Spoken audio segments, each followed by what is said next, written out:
Kamila memiliki segalanya. Suami tampan dengan karir yang cemerlang, rumah mewah, kendaraan bagus dan putri yang cantik. Kehidupan pernikahannya selama 7 tahun baik-baik saja, sampai dia sengaja datang diam-diam ke rumah kontrakan suaminya di luar kota. Apa yang didapatkannya menghancurkan kebahagiaan semu yang selama ini membuatnya jumawa. Suaminya hampir bercinta dengan wanita lain di depan mata kepalanya sendiri. Bab 1, gambar aneh. Zaman sekarang, masalah ranjang pun diposting di medsos. Ih, masa sih? Kok nggak malu ya? Jadi nggak ada privasi.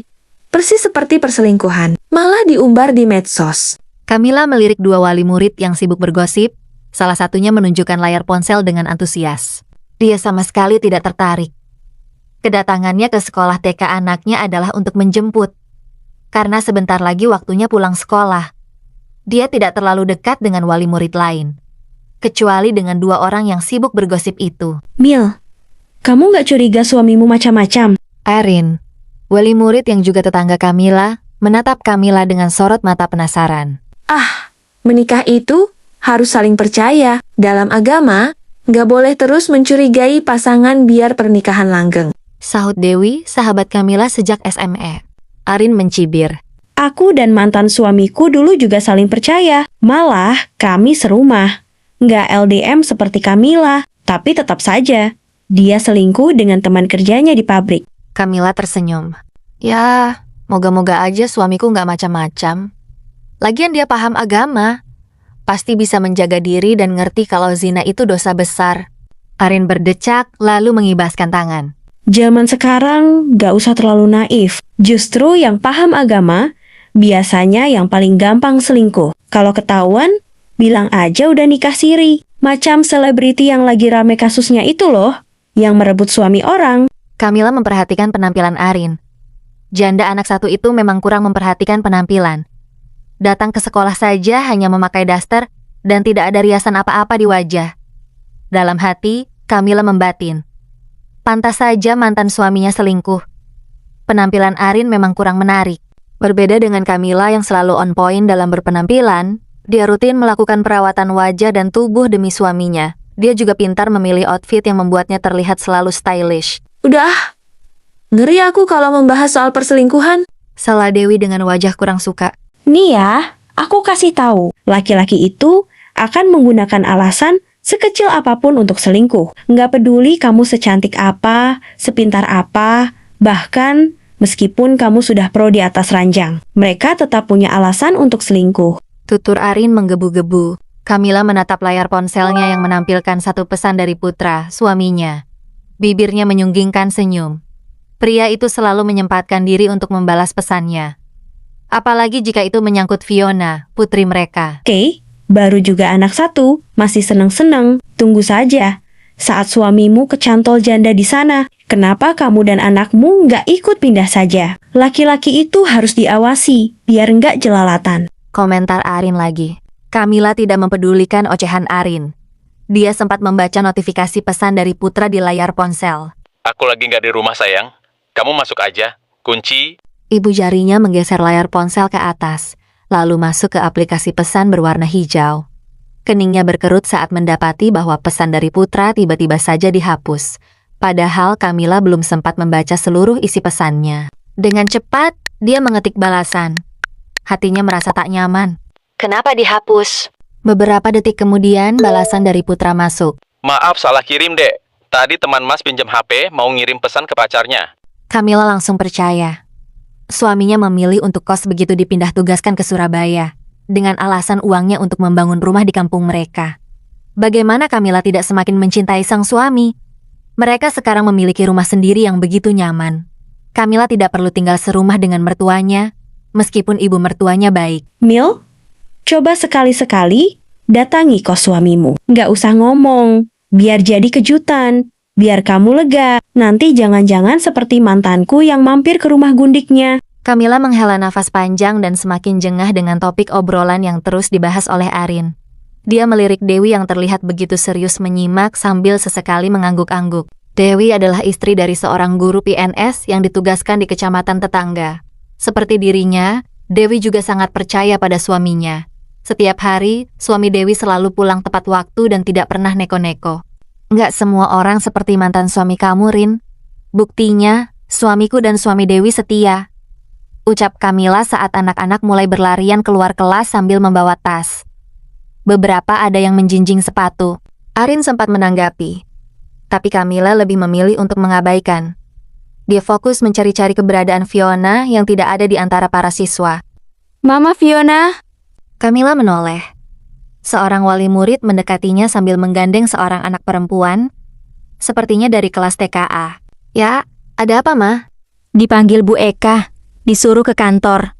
Oh, oke. Makasih ya, Ma. Kamila tersenyum dan langsung melenggang menuju ke kantor guru yang ada di sebelah kelas B. Tidak ada pikiran yang aneh-aneh. Kamila pikir, mungkin ada urusan administrasi atau keuangan yang harus diselesaikan. Meskipun dia sudah melunasi semua biaya sekolah. Saat masuk ke kantor, Kamila heran karena Fiona ternyata juga berada di sana. Hanya ada Bu Eka, guru kelas B, yang tersenyum begitu Kamila masuk. Ada apa ya, Bu? Tanya Kamila mulai khawatir. Dia duduk di sebelah Fiona. Apakah anaknya membuli temannya? Tapi, Fiona begitu lemah lembut saat di sekolah. Bukannya menjawab, Bu Eka malah mendorong buku gambar di atas meja. Kamila melihat gambar dua manusia. Laki-laki dan perempuan dikelilingi oleh warna kuning dan jingga. Dia membaca nama yang tertera di atas gambar. Fiona. Ada yang salah dengan gambar ini, Bu? Tanya Kamila tak mengerti. Begini, Ma. Saya menugaskan anak-anak untuk menggambar bebas. Anak-anak lainnya menggambar buah, rumah, gunung, dan lain-lain selayaknya gambar anak-anak. Sementara Fiona, coba bilang ke mama kamu, ini gambar apa sayang? Fiona diam. Tidak seperti biasanya. Anak itu terlihat sedikit dingin saat menatap gambar hasil buatannya. Kamila mengernyit heran. Belum pernah dia melihat Fiona seperti itu sebelumnya. Selama ini, Fiona selalu ceria dan cerewet. Gambar apa itu sayang? Tanya Kamila dengan hati penasaran bukan main. Papa, sama Tante, mereka dibakar api. Bab 2. Mulai bimbang. Vio, sudah Mama bilang, jangan bicara sembarangan ya sayang. Tegur Kamila dengan lembut. Meskipun dia ingin sekali bertanya tentang tante yang digambar oleh Fiona, Kamila memilih untuk menahan diri. Tante siapa? Apakah sepupunya? Dia tidak memiliki saudara perempuan, begitu juga dengan putra. Maaf, Ma. Apakah selama ini Fiona sudah diberikan HP? Mungkin dari tayangan yang pernah dia lihat. Sebaiknya dibatasi penggunaannya ya, Ma. Jangan sampai Fiona terkontaminasi oleh informasi-informasi berbahaya dari internet. Ucap Bu Eka dengan wajah sungkan. Kamila langsung menggeleng-geleng. Tidak pernah, Bu. Fiona tidak pernah melihat HP kok. Sengaja saya larang agar dia bisa fokus belajar. Bermain pun masih menggunakan mainan asli, bukan di HP. Aku pernah melihat HP punya papa. Ada tante jelek, biar papa nanti kebakar aja. Aku nggak suka. Mama, nanti sama Fiona aja ya. Nggak usah sama papa. Papa nanti jadi pocong. Hush, Fiona. Kamila membelalakan mata sambil menutup mulut anak itu dengan sebelah tangan. Dia dan Bu Eka berpandangan, lalu tersenyum canggung. Maaf ya, Bu. Gen Alpha memang suka ceplos-ceplos dan kadang asal bicara. Nanti saya nasihati di rumah. Ucap Kamila buru-buru. Fiona, nggak boleh bicara sembarangan ya. Apalagi soal papa kamu sendiri. Tidak baik. Nanti Fiona didatangi pocong beneran loh. Tegur Bu Eka sambil tersenyum. Biarin, pocongnya nanti aku tendang. Wajahnya jelek, bau lagi. Papa juga jelek. Aku nggak suka. Tiba-tiba Fiona cemberut, lalu menangis. Loh, kok menangis sih? Tanya Kamila panik. Dia langsung memeluk Fiona dan mengusap-usap kepala anak itu. Papa jelek, aku nggak suka.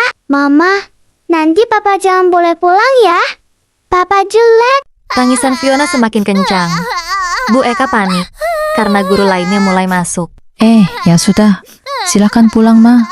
Mungkin Fiona kecapekan karena habis les tadi. Jangan nangis lagi ya sayang. Tutur Bu Eka. Kamila akhirnya pamit sambil menarik tangan Fiona yang masih menangis. Beberapa wali murid yang masih belum pulang melihat mereka dengan heran. Kamila menjawab seadanya karena dia benar-benar malu. Begitu sampai di dalam mobil, dia menarik napas panjang.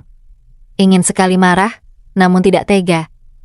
Ternyata begini rasanya memiliki anak generasi alfa. Banyak yang bilang bahwa mereka bisa membuat orang tua malu karena ceplas-ceplos tidak pada tempatnya. Dan sekarang, Camilla mengalami sendiri. Mama, aku mau ke rumah papa. Ucap Fiona tiba-tiba. Camilla yang sibuk memperhatikan jalan yang masih ramai kendaraan menoleh. Anak itu sudah tidak menangis lagi. Dia memundurkan kepala sambil mengernyit. Kok bisa Fiona kembali berwajah biasa saja? Seperti aktris saja. Rumah papa kan yang kita tempati, sayang. Papa ngekos di Surabaya. Jawab Camilla sambil melihat spion. Papa di rumah kok sama tante. Nanti, mama sama aku aja ya, sama Om Harsa. Kita jalan-jalan bertiga. Camilla menghela nafas panjang, lalu menggeleng-geleng. Semakin bertambah umur, omongan Fiona terkadang semakin melantur kemana-mana. Mulai dari bicara soal berbagai macam hantu, hal-hal random, bahkan anak itu pernah bilang, "Kakek, nanti tidur di bawah tanah ya. Kalau kakek lapar, gimana caranya keluar?" Saat itu, ayah mertua Camilla dibawa ke rumah sakit karena keseleo. Mereka menganggap omongan Fiona adalah ocehan khas anak-anak. Tapi, tidak ada yang menyangka sama sekali bahwa 2 hari kemudian, ayah mertuanya meninggal. Camilla terdiam, baru sadar bahwa ucapan Fiona menjadi kenyataan. Pikirannya mulai sedikit terkontaminasi. Ucapan Arin, ocehan Fiona. Kenapa hari ini terasa aneh? Apakah sebaiknya dia mencoba saran dari Arin? Meskipun cuek, Camilla terkadang merenung saat berita tentang perselingkuhan berseliweran di medsos. Dia sangat mencintai Putra. Pria itu tampan dan gagah, idaman para wanita. Apalagi selama ini, Camilla sering memposting foto dirinya dan Putra di medsos. Banyak yang memuji mereka karena terlihat serasi, sama-sama cantik dan tampan. Camilla merasa hidupnya begitu sempurna. Apalagi selama ini, mereka tidak pernah bertengkar. Kenapa berhenti, Mak? Mau beli apa? Di sini nggak ada yang jualan jajan. Cuma ada sawah. Tanya Fiona sambil melihat ke jendela mobil. Camilla melihat Sylvie, kakak sepupunya, baru saja keluar dari toko baju yang ada di timur sekolah SMA. Tanpa sadar, dia mengikuti wanita itu. Ngapain Mama ngikutin Tante Sylvie? Tanya Fiona heran. Kamu bilang tadi papa sama tante. Siapa tahu papa ada di rumah Tante Sylvie. Tante Sylvie cantik. Tapi dia nggak suka papa. Sukanya sama Om Indra. Kita beli es krim yuk, Ma. Ucap Fiona dengan santai. Camilla menatap Fiona tak percaya. Salahnya sendiri kenapa menanggapi ucapan anak itu dengan serius. Ini semua gara-gara ocehan Arin soal perselingkuhan. Mereka akhirnya tidak jadi mengikuti Sylvie yang kembali berhenti di ruko tempat wanita itu berjualan kosmetik. Setelah ini, dia akan menghubungi Putra. Tidak sabar untuk menceritakan semuanya. Pasti suaminya akan senang mendengar tingkah absurd Fiona. Dalam hati, Camilla mengeluh. Kapan mereka bisa tinggal bersama? Setiap kali Camilla mengutarakan niatnya untuk ikut ke Surabaya, Putra selalu menolak. Pria itu harus sering stay di pabrik, bahkan sampai tengah malam. Tidak ada waktu untuk dirinya dan Fiona. Ma, ada Om Harsa. Om Harsa. Teriak Fiona begitu mereka berhenti di depan minimarket. Vio? Ya Allah, anak ini. Camilla buru-buru keluar dari mobil dan tersenyum saat melihat Fiona yang langsung memeluk Harsa, kakak iparnya. Kok nggak kerja, Mas? Apa libur? Tanya Camilla basa-basi. Harsa lebih tampan dan lebih tinggi dari Putra. Camilla sering menjaga jarak ketika bertemu dengan pria itu. Untuk menjaga perasaan Putra. Entah kenapa Harsa masih single sampai sekarang. Aku mau ke Surabaya. Surabaya? Tiba-tiba Camilla mendapatkan ide. Ada dinas di sana? Tanya Camilla sambil terus berpikir. Harsa mengangguk. Pria itu masih menggendong Fiona tanpa risih. Camilla heran kenapa Fiona justru lebih akrab dengan Harsa ketimbang dengan ayahnya sendiri. Mungkin karena ayah dan anak itu jarang sekali bertemu. Kadang hanya sebulan sekali. Kadang malah berbulan-bulan Putra tidak pulang sama sekali. Om mau ke rumah papa. Aku ikut dong. Kamu kan besok harus sekolah, sayang. Jangan dibiasakan tidak masuk meskipun masih TK. Kebetulan banget, besok libur soalnya gurunya ada rapat di kantor kecamatan. Kami ikut ya, Mas? Pinta Camilla tiba-tiba bersemangat. Dia ingin memberikan kejutan pada Putra. Pasti pria itu tidak menyangka bahwa istri dan anaknya mengunjunginya ke Surabaya. Boleh, berangkatnya 2 jam lagi. Nanti aku jemput. Hore, aku sayang sama Om Harsa. Jadi papaku ya, Om.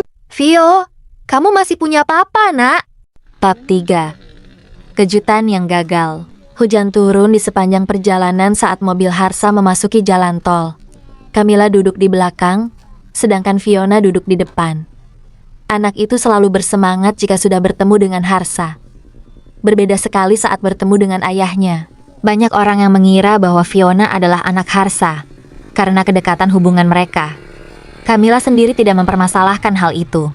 Selama Putra di Surabaya, dia memang lebih sering merepotkan Harsa dengan masalah Fiona. Kamu udah menghubungi Putra kalau mau berkunjung? Pertanyaan Harsa memecahkan lamunan Camilla. Tiba-tiba, dia teringat dengan saran Arin untuk tidak usah memberitahu Putra. Aku sengaja mau ngasih dia kejutan, Mas. Udah lama banget aku nggak berkunjung ke kos dia, jawab Camilla. Dalam hati, dia sudah tidak sabar untuk melepas rindu pada sang suami. Camilla mengecek ponsel dan tidak mendapati satupun pesan dari Putra. Apakah suaminya sedang sangat sibuk? Sudah jam 4 sore, seharusnya sudah pulang kan? Tidak biasanya pria itu tidak memberi kabar. Dia juga jadi jarang pulang. Apa dia naik jabatan lagi? Tanya Harsa, sesekali menoleh ke arah Fiona yang tertidur. Camilla mengingat-ingat percakapannya selama ini dengan Putra melalui telepon dan pesan. Setahunya, jabatan Putra masih manajer. Enggak sih, Mas. Enggak tahu juga kenapa dia jadi jarang banget pulang akhir-akhir ini. Fiona juga nggak pernah nanyain papanya. Kening Camilla berkerut. Padahal dulu Fiona selalu rewel dan meminta ayahnya untuk sering-sering pulang. Tapi entah kenapa, tiba-tiba anak itu tidak lagi merengek suatu hari. Apa jangan-jangan Putra pernah membentak Fiona tanpa sepengetahuannya? Dan sejak Putra pindah ke Surabaya ketika Fiona berusia 1,5 tahun, Fiona menjadi dekat dengan Harsa. Mungkin karena anak itu membutuhkan kasih sayang seorang ayah, jadilah omnya dianggap seperti ayahnya sendiri. Hujan sudah reda ketika mobil Harsa berhenti di depan sebuah kos-kosan berlantai 4. Kos itu lebih mirip seperti hotel dibandingkan dengan kos-kosan pada umumnya. Kenapa kamu dan Fiona nggak ikut tinggal di sini saja? Sepertinya nyaman buat Pak Sutri. Komentar Harsa sambil mengamati gedung di samping mereka. Udah berkali-kali aku minta ikut, tapi Mas Putra menolak. Camilla membuka pintu dan hendak membuka pintu di sebelah Fiona.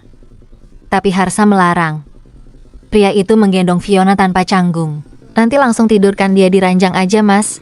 Harsa mengangguk dan mengikuti Camilla menaiki tangga luar menuju ke lantai 2. Suasana begitu sepi.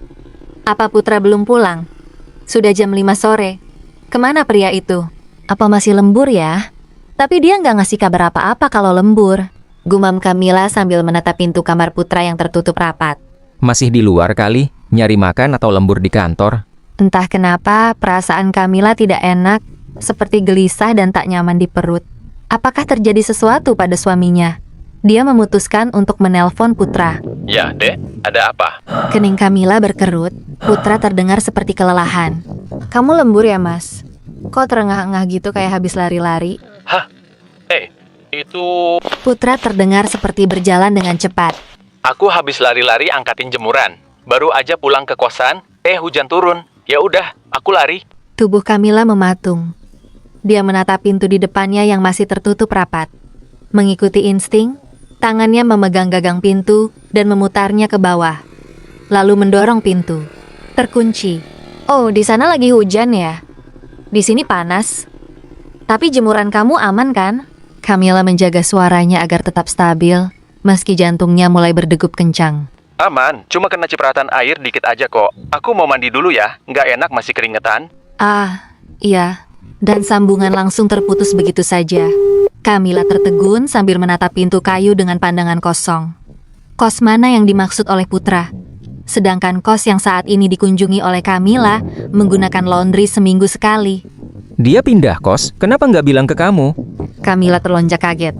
Baru sadar bahwa dia menggunakan mode loudspeaker. Karena kebiasaan ketika di rumah hanya ada dia dan Fiona, jadi tidak perlu privasi. Aku nggak tahu. Suara Camilla bergetar. Jantungnya berdegup semakin cepat dan tangannya gemetar. Putra telah berbohong. Apakah selama ini suaminya memang kerap berbohong? Hubungan mereka jarak jauh, dan hubungan seperti itu rawan ketidakjujuran. Kita pulang aja, Mas. Maksudku, aku sama Fiona naik travel aja. Atau kereta. Mungkin Mas Putra nanti ngasih tahu aku kalau pindah kos. Ucapan Camilla melemah di akhir kalimat. Rasa rindu dan cinta yang menggebu-gebu kini mulai sedikit memudar dan ada retakan kecil yang mengizinkan keraguan untuk masuk.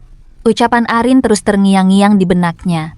Berita-berita mengenai perselingkuhan yang hampir setiap hari berseliweran di media sosial mulai merasuki pikirannya dan menanamkan rasa takut. Kakinya tanpa sadar melangkah entah kemana. Tangannya dicekal sedikit kasar, menyadarkan Kamila. Saat dia menoleh, kedua matanya berkaca-kaca. Seharusnya dia tidak perlu mengikuti saran dari Arin. Seharusnya dia mengabari putra dulu jika ingin berkunjung, agar tidak perlu mengalami kejadian seperti ini, agar kepercayaannya tetap utuh. Biar aku yang telepon dia. Kamu berhak tahu di mana dia pindah dan kenapa. Kamila menggeleng. Kita pulang aja, Mas. Kasihan Fiona. Adikku sudah berbohong padamu. Suami yang tidak jujur pada istrinya berarti menyembunyikan sesuatu. Kamila menelan ludah dengan susah payah. Dia menggeleng-geleng. Tidak siap akan segala kemungkinan yang terjadi. Pasti tadi Putra hanya salah bicara. Mungkin pria itu masih berada di kantor. Tapi kantor mana yang memperbolehkan karyawannya membawa jemuran? Terdengar suara beberapa orang wanita yang tengah berbincang dan mulai mendekat. Kamila langsung tegang. Ingin rasanya dia berlari saat itu juga karena tidak ingin ketahuan. Tapi terlambat. 3 orang wanita muda, mungkin sedikit di bawah Kamila usianya, menatap mereka berdua kaget. Cari siapa ya? Tanya seorang wanita berambut pendek. Itu... Putra? Wanita berambut ikal memperhatikan Harsa yang masih santai menggendong Fiona yang tertidur nyenyak. Kamila heran, kenapa Fiona bisa senyaman itu bersama pamannya. Putra yang kerja di Unilion itu kan? Kalian kakaknya? Tanya wanita berambut ikal itu. Aku... Dia istrinya, kalau saya kakaknya, dan ini anaknya. Ketiga perempuan itu langsung terkesiap, lalu saling pandang dengan mata membelalak. Kenapa? Apa ada yang salah? Dulu, Kamila pernah sekali datang ke kos ini saat tanggal merah di hari Sabtu. Kebetulan, penghuni kos banyak yang pulang kampung. Jadi mereka tidak saling tahu. Loh, Putra udah menikah? Tapi kok dia... Shh. Kamila berpandangan dengan Harsa, lalu melihat mereka dengan curiga. Kenapa? Tanya Kamila sambil sedikit menyipitkan mata. Ternyata dia muslim, pantesan. Shh, bukan urusan kita. Kalian tahu Mas Putra ada di mana? Kok kamar kosnya terkunci ya? Tanya Kamila semakin curiga. Mereka bertiga saling sikut dan berkomunikasi dengan mata. Lalu melihat Kamila dengan senyum canggung. Itu si Putra udah pindah. Sekitar 6 bulan yang lalu lah. Udah lumayan lama kok. Kalian tahu di mana dia pindah? Mereka menggeleng dan buru-buru pamit, meninggalkan beribu tanya di benak Kamila. Mereka mengetahui sesuatu. Bab 4. Kepergok. Udah dibilangin kok, biar aku coba telepon dia dulu. Ucap Harsa sambil menurunkan Fiona yang terbangun.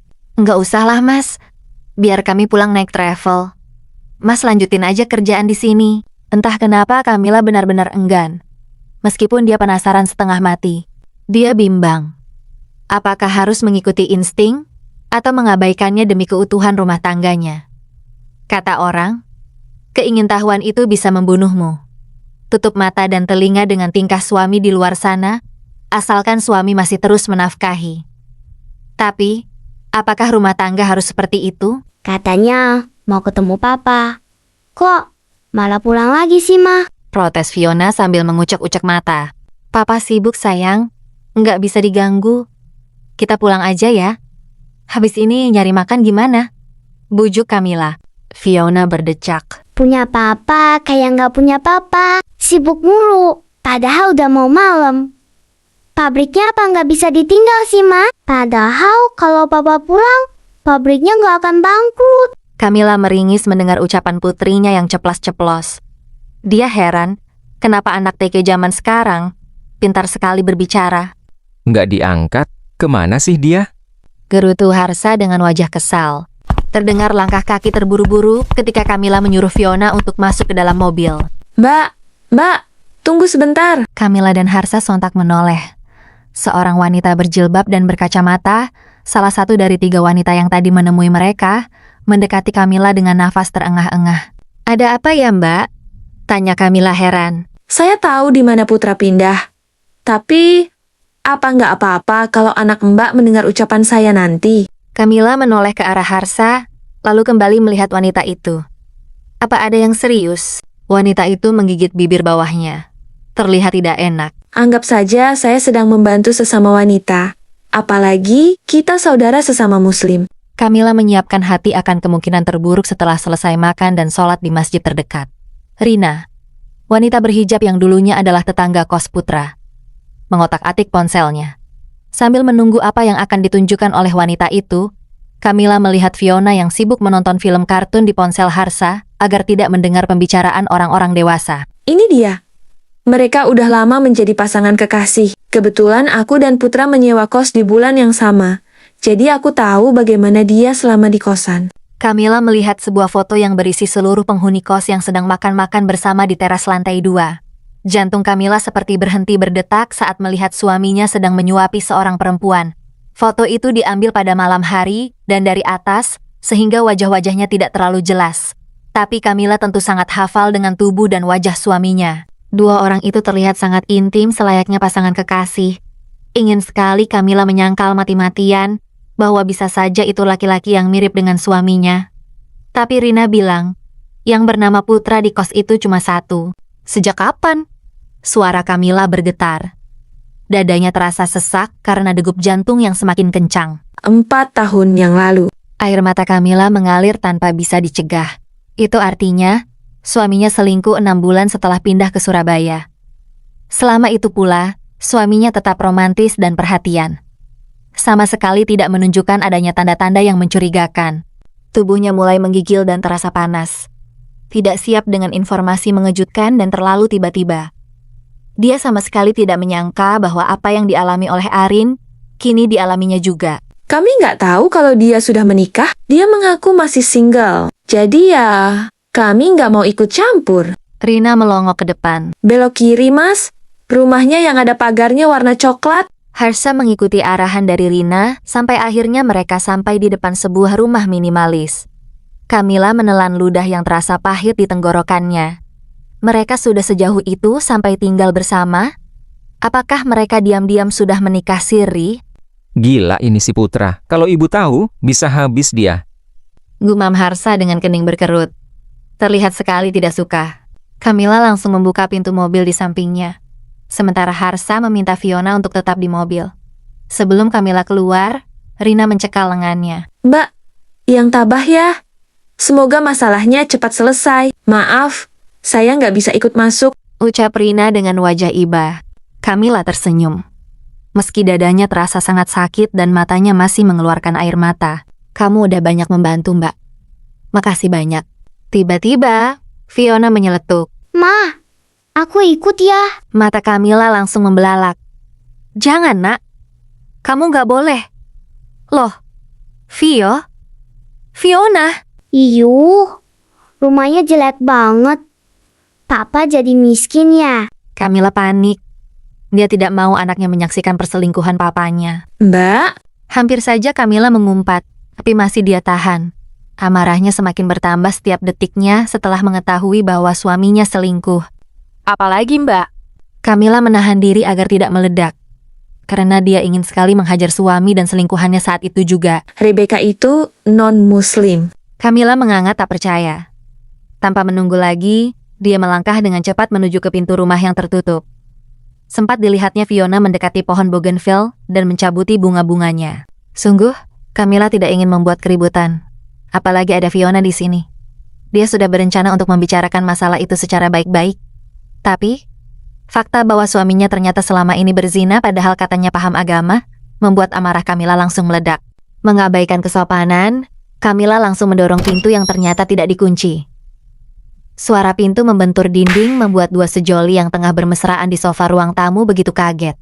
Kamila menatap suaminya tak percaya. Lelaki yang selama ini dikiranya setia karena selalu romantis dan perhatian, ternyata berkhianat. Bahkan, mereka berzina di ruang tamu. Menuruti amarah yang menggebu-gebu, Kamila mendekati mereka berdua. Dek, aku bisa jelaskan. Ucap Putra sambil meraih kaos yang tergeletak di lantai. Menjelaskan apa? Menjelaskan kalau kamu mau berzina dengan perempuan haram, bentak Kamila dengan mata melotot marah. Dia melirik wanita selingkuhan suaminya yang sibuk membenahi gaunnya yang tersingkap. Sempat dilihatnya wanita itu tidak mengenakan pakaian dalam. Camilla menatap Putra dengan rasa jijik dan mual di perutnya.